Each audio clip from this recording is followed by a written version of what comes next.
Most folks light their chimney first, then figure out what kind of fire they need. That's like preheating your oven without knowing what you're cooking. If you do that, you're already behind.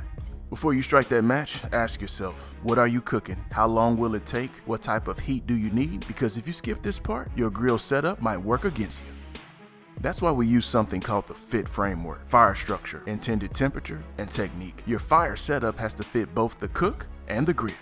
Start with fire structure. That's your foundation. Are you going with a direct setup, an indirect zone, or a 2-zone layout? Build a bed of coals that matches your zone size, smaller for direct and larger for indirect. Think about your intended target temperature. Are you aiming for 225 degrees Fahrenheit for low and slow? Or maybe 425 degrees Fahrenheit for a hot sear? Remember, higher temperatures need more fuel, more briquettes, or even switch to lump charcoal.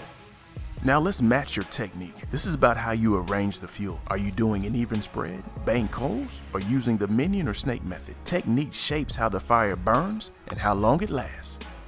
And remember, your fire has to fit your grill as well. What works in a kettle might need adjusting in a barrel or kamado. The setup has to match the equipment or everything falls apart. So here's the move. Don't light the chimney until you've dialed in all three: fire, temperature, technique. If your fire doesn't fit your food and your grill, it just won't work.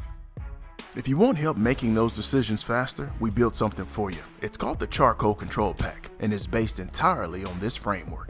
Inside, you'll get printable cheat sheets, charcoal charts, fire setup diagrams, and a 1-page fit guide. Whether you're searing burgers or running a low and slow brisket, it's going to help you build a smarter fire faster. You can grab it right now. Just check the link in the description. If you're tired of guessing with charcoal, this is the next step.